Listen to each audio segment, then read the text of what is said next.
양질의 수면을 취하게 해줄 8가지 비밀. 몇 가지 신선한 방법을 소개하려 한다. 1. 먹는 시간을 조절하자. 과일과 채소 섭취지 중에 혹은 소염 식단도 마찬가지다를 늘리는 것도 수면에 도움이 되지만 미시건 대학교의 연구에 따르면 무엇을 먹는지도 중요하지만 언제 먹는지도 중요하다고 한다. 크로노 뉴트리션 CHRONONUTRITION 음식을 섭취하는 때가 생체시계와 어떻게 연관되는지 연구하는 학문 분야를 연구하는 연구진은 언제 식사하는지와 특정 시간과 식단의 결합이 수면 패턴에 영향을 줄 수 있다는 사실을 밝혀냈다. 만약 잠드는 것 자체가 어려운 게 문제라면 잠들기 4시간 전 고혈당 식단을 시도해보는 것도 괜찮다. 연구에 따르면 GI가 109인 자스민 쌀을 섭취한 이들은 잠드는데 평균 9분이 걸린 반면 저혈당 식단을 섭취한 이들은 17.5분 걸렸다고 한다. 고혈당 식단은 혈관 내 아미노산 트립토산의 분포도를 높인다. 이는 세로토닌으로 변환되고 더 추후엔 수면 마이너스 기상 사이클을 제어하는 멜라토닌이 된다. 이때 타이밍이 중요하다. 잠들기 1시간 전에 같은 고혈당 식단을 섭취했을 땐 동일한 효과가 나타나지 않기 때문이다. 이때 섭취한 이들은 잠드는데 거의 15분이 걸렸다. 다른 연구에서도 밤 늦게 먹는 것은 지양하라고 한다. 미시건 대학교의 연구진은 잠들기 1시간 이내로 무언가를 먹는 사람일수록 밤에 깰 확률이 높다는 결과를 밝혀냈다. 수면 시간은 더 길었지만 이는 그저 계속 깨게 되는 비효율적인 수면 시간을 보충하기 위함이었다. 브라질 상파울루 대학교에서 진행한 다른 연구에 따르면 밤 늦게 지방을 섭취한 성인 남성은 수면 효율성도 낮게 나타난다고 한다. 여성의 경우 수면 효율성은 지방 섭취량뿐만 아니라 전반적인 칼로리와도 관계가 있었다. 적합지 않은 시간에 식사하는 것은 세포 내시계에도 영향을 준다. 뇌 내시교차 상액이 메인 시계 역할을 하지만 각 주요 조직이나 체내 거의 모든 세포에도 각자의 시계가 존재합니다. 서리 대학교의 시간 생물학 및 통합 물리학 교수인 조나단 존스턴 자너선 잔스턴이 말했다. 동물 대상 연구와 몇 안 되는 인간 대상 연구 결과 식사 시간은 뇌 밖의 시계를 조절하는 주요 요인이란 걸 알 수 있습니다. 2. 근육을 쥐어짜자. 잠들려고 노력할 때 주요 근육에 힘을 주고 이완하는 방법을 시도해보자. 이는 점진적 근육 이완, PMR-GRESSIV 머설 릴렉세이션이라 불리는 방법으로 연구에 따르면 불면증에 도움이 될 뿐 아니라 낮잠의 질도 개선해줄 수 있다고 한다. 어바인에 있는 캘리포니아 대학교의 캐서린 시몬 캐스린 사이먼 박사는 낮잠 전에 PMR을 시도한 그룹과 잔잔한 음악을 들은 그룹을 비교하는 연구를 했다. 연구 결과 전자는 125% 더 깊은 수면을 취했으며 수면 패턴도 개선된 모습을 보였다. 낮잠 전 PMR은 회복성 수면의 양을 늘려줍니다. 수면의 질이 개선되면 집중력, 창의력과 인지 기능 또한 개선됩니다. 캐서린이 말했다. PMR 영상은 인터넷에서 여러 개 찾아볼 수 있다. 새로운 기억을 유지하고 면역 기능 및 생리학적 회복에도 도움이 되는 깊은 수면의 효과를 가진 PMR은 밤잠에도 효과를 보일 가능성이 있다. 물론 이에 대한 연구는 더 필요하다. 시몬에 의하면 낮잠 시간의 길이는 어떤 결과를 원하는지에 따라 다르다. 빠른 환기와 집중력 개선에는 짧은 낮잠이 도움이 됩니다. 새로 배운 것을 흡수하기 위해선 더 깊은 회복성 수면 시간이 더 많이 포함된 60분 정도의 낮잠이 좋습니다. 창의력 개선은 REM 수면을 포함한 모든 수면 단계를 거칠 수 있는 90분 낮잠을 추천드립니다. 낮잠을 언제 자느냐도 잠의 유형에 영향을 미칠 수 있다. 이른 아침의 낮잠은 늦은 오후에 비해 더 많은 REM 수면이 포함될 가능성이 높다. 3. 수면 어플은 무사하자. 수면 모니터링은 스마트워치, 헬스워치부터 시작해 최근엔 스마트링까지 다양한 형태로 사용할 수 있다. 이는 수면의 질 개선을 위한 것이지만 오히려 역효과를 불러올 가능성이 있다. 호주 아델레이드 대학교에서 수면 기술을 연구하는 마시아스 바우머트 머사이어스 바우머트 박사에 따르면 과도한 걱정으로 인한 불면증에 시달리는 사람에겐 수면 모니터링이 해로울 수도 있다고 한다. 잠을 자야 하는 사람에게 추가적인 스트레스만 될 수도 있습니다. 옥스포드 대학교에서 추가로 진행한 연구에서도 때로는 모른 채 하는 게 도움이 될 것이란 결과가 나왔다.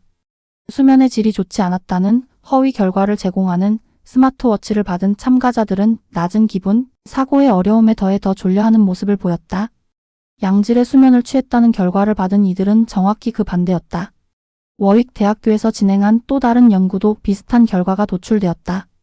수면 모니터링 장치가 수면의 질이 좋지 않았다 평하더라도 당신 스스로는 꽤 잘 잤다 느낄 수도 있습니다. 연구의 제일 저자인 아니타 레네이스의 NIAT의 에리에는 야이에스 박사가 말했다. 장치들이 항상 정확한 것도 아니다. 이 장치들은 센서를 통해 몸의 움직임과 심박수, 호흡 빈도와 온도 등의 생리학적 요소를 측정함으로써 수면의 질을 간접적으로 평가합니다. 이런 요소들은 깨있을 때보다 수면 중일 때 다를 확률이 높죠. 뇌파 전위 기록수를 통해 뇌 활동을 직접적으로 측정하는 게 아닌 이상 그 사람이 수면 중인지 확실히 알 방법은 없습니다. 바우머트가 말했다. 4. 걱정 시간을 만들자. 하루 중 특정 시간대에 걱정할 일들에 초점을 맞춰 걱정거리들을 종이에 적는 시간을 갖는다면 밤에 잠을 방해하는 걱정들을 조금 덜어놓을 수 있다.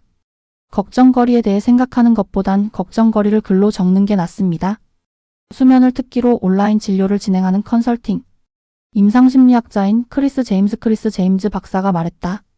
생각은 반추로 이어져 같은 생각을 반복하도록 하고 이는 사람을 지치게 할 뿐더러 걱정도 눈덩이처럼 불어나게 합니다. 제임스에 따르면 걱정거리를 종이에 적게 되면 걱정으로부터의 정신적 거리가 생긴다고 한다. 이를 통해 뇌는 제 기능을 활용해 여기에 논리와 더 나은 관점을 제공할 수 있다. 하루 중 일찍 이미 걱정하는 일을 완료했고 또 걱정할 시간이 충분히 있다고 느끼게 되면 잠들기 전 걱정거리들이 차오를 때 굳이 지금 생각 안 해도 되라고 생각할 수 있게 된다는 것이다. 가장 편안한 때 걱정 시간을 설정해두되 잠드는 시간과 너무 가깝게 설정하지는 말자. 이로 인해 뇌가 다시 각성될 수 있기 때문이다. 이 방법이 어색하다 느끼는 이들을 위해 제임스는 다음처럼 설명했다. 이 방법의 좋은 점은 쉽게 사적으로 할 수 있는 일이란 점입니다. 걱정거리를 핸드폰 메모에 쓰고 있으면 그저 핸드폰을 하고 있는 것처럼 보이니까 말이죠. 5. 잠들기 직전에 생각을 정리하자. 걱정거리를 일찍이 적어내린 후에도 다른 온갖 생각이 잠을 방해한다면 불면증에 대한 인지적 재초점, 치료 CRT-I도 방법이 될 수 있다. 이는 참전 군인 대상으로 처음 시도한 치료법인데 잠들기 전에 생각의 패턴이나 내용을 바꾸어 쉽게 잠들 수 있게 하는 방법이다. 캐나다 퀘벡 라발 대학교의 리뷰 논문에 따르면 수면의 질이 낮은 사람의 경우 잠들기 직전의 생각들은 보통 계획과 문제 해결과 연관되어 수면의 질이 좋은 사람들에 비해서 썩 즐겁지 않은 생각이 대부분이라고 한다. 이 생리학적 및 감정적으로 동하게 하는 생각들을 자극적이지 않은 생각으로 바꾸는 것이 핵심이다. 뉴욕 시라쿠스 대학교의 연구에선 한 그룹의 불면증 환자들에게 양질의 수면에 필요한 기본 규칙을 적용하도록 했다. 예로 오후에는 카페인 마시지 않기, 침실은 어둡게 유지하고 잠들기 2시간 전부터는 운동하지 않기 등이다. 그리고 그중 절반에 해당하는 인원에겐 강사를 붙여 기존의 생각들을 지울 수 있을 만큼 집중하게 하는 3가지의 주제를 떠올리도록 했다. TV쇼나 가장 좋아하는 영화의 주제나 줄거리 혹은 새로운 레시피 등이 예시다. 이 주제들을 택할 때 중요하게 고려되어야 할 것은 주제는 지나치게 감정적이거나 부정적이면 안 되고 흥분을 시키거나 걱정이 될 만한 내용이 아니라는 것이었다. 참여자들은 잠들 때 이 주제에 초점을 맞추고 자다 깨는 경우에도 마찬가지다. 그 외의 행동은 금지당했다. 시계를 보는 것조차 집중력을 해할 수 있기 때문이다. CRT-I의 메커니즘은 감정적 및 생리학적으로 동하게 하는 생각 걱정, 반축, 매일 혹은 미래의 걱정거리 계속 생각하기, 낮은 질의 수면으로 인한 결과 생각하기 등을 줄여주고 수면 질을 개선해줄 잔잔하고도 안정된 상태를 가져온다는 것입니다. 이 실험을 진행하고 한 달 뒤 그룹 내 참여자들은 수면 중 깨는 빈도가 크게 줄었으며 그 외 기본적인 법칙만 지키도록 지시를 받은 참여자들은 수면의 질이 크게 개선되지 않는 모습을 보였습니다. 레네이스가 말했다. 6. 침대에서 보내는 시간을 줄이자.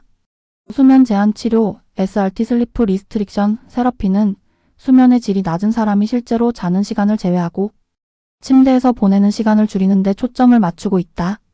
수면 심리학자이자 리슬리 바리에스LEP의 공동 참업자인 스테파니 로미주스키 스테퍼니 ROMSGWSKI에 따르면 더 많이 자고 싶단 이유로 침대에서 많은 시간을 보내는 것은 도움이 되지 않는다. 오히려 상황을 악화만 시킵니다. 수면 시간이 더 쪼개지고 경계가 흐려지면서 수면에 대한 불안감이 커지고 결과적으로 수면 결핍이 심해질 수 있습니다. 실제 수면 시간 대비 침대에서 보내는 평균 시간을 줄일수록 수면 효율성도 증가할 것입니다. 더 쉽게 잠들 수 있고 수면의 질도 나아집니다. 그 후엔 수면 시간이 더 필요하다면 조금씩 그에 맞춰 침대에서 보내는 시간을 늘려나가도 괜찮다. 하지만 로미주스키는 어떤 이들은 수면 시간을 늘릴 필요는 없고 수면의 질만 개선하면 된다고 강조했다. SRT를 조금 완화한 방법은 수면 압축이다. 침대에서 보내는 시간을 확 줄이지 않고 조금씩 줄여나가는 것이다. 점진적으로 침대에서 보내는 시간을 줄여나가면 수면 불안증을 더 쉽게 관리할 수 있습니다. 또 하루 중 예측 가능한 시간에 졸음이 강하게 몰려오게끔 하는 것도 이 방법의 목표입니다. 로미주스키가 말했다. 어느 기간 이상 확고히 실천만 한다면 수면 압축의 효과는 아주 강력할 수 있다. 물론 SRT나 수면 압축이 모두에게 적합한 것은 아니다. 이중인격 장애나 발작 또는 치료되지 않은 낮 시간 졸음 혹은 정신질환을 앓고 있는 이들은 숙련된 수면 전문가와 먼저 상담하는 것이 좋다. 7. 양말을 신고 자자. 다양한 연구에 따르면 양말을 신고 잤을 때 수면의 질이 높아진다고 한다. 대한민국 서울대학교의 연구진은 양말을 신고 잤을 경우 7.5분 일찍 잠들고 32분 더 길게 잤으며 밤에 깨는 빈도도 덜해졌다는 결과를 발표했다. 양말을 신은 채 자면 생물학적 시계상 혈액이 피부로 다시 분배되면서 밤에 체온이 살짝 낮아지는 것에 잘 들어맞게 된다. 손발이 따뜻하다 느껴지면 이는 온도에 민감한 뉴런이 많이 분포해 있고 수면 통제에 크게 관여하는 뇌내 시상하부가 활성화되면서 잠들 시간이라는 뜻이다. 따뜻한 발은 일상적으로 수면과 함께 가는 것이라 할 수 있습니다. 저명한 수면 신경과학자이자 수면 컨설팅 기업 슬립차르슬리프자의 창업자인 로이 레이만 로이 RAYMAN은 박사가 말했다. 발이 너무 차가우면 뇌는 쉽게 수면 모드로 바뀌지 않습니다. 의외의 이 점도 있다. 침대에서 양말을 신는 건 성생활에도 도움이 된다. 네덜란드 그로닝겐 대학교에서는 성생활에 만족하던 사람의 비율이 양말을 신었을 땐 30% 이상 증가하는 것을 알아냈다. 침대에서 양말을 신는 게 수면에 도움이 될 뿐 아니라 분위기에도 도움이 될 줄 누가 알았겠는가? 8. 이른 아침 햇살을 받자. 아침 햇빛, 특히 밝은 햇빛은 생체시계에 큰 영향을 끼칠 수 있습니다. 가이 레치너 교수가 말했다. 늦게 잠에 드는 사람, 즉 높은 확률로 늦게 잠들고 늦게 깨어나길 바라는 올빼미형 인간이라면 아침 햇빛이 당신의 생체시계를 앞당겨줄 것입니다. 약간 더 일찍 잠들고 약간 더 일찍 깨어나는 데 도움이 될 거예요. 이른 아침 햇빛이 효과가 있는 이유는 우리 망막엔 시각과는 상관없이 빛 노출의 정보를 생체시계를 주관하는 뇌의 식요차상 핵에 전달하는 세포가 있기 때문이다. 낮의 햇빛은 기분을 좋게 해줄 뿐 아니라 더 각성된 느낌을 받게 해줍니다. 레치너가 말했다. 햇빛을 받는 시간은 일어난 직후 3045분 정도가 좋다. 흐린 날에는 자연광과 비슷한 강도일만 럭스 정도의 빛을 내는 라이트박스를 활용해도 된다.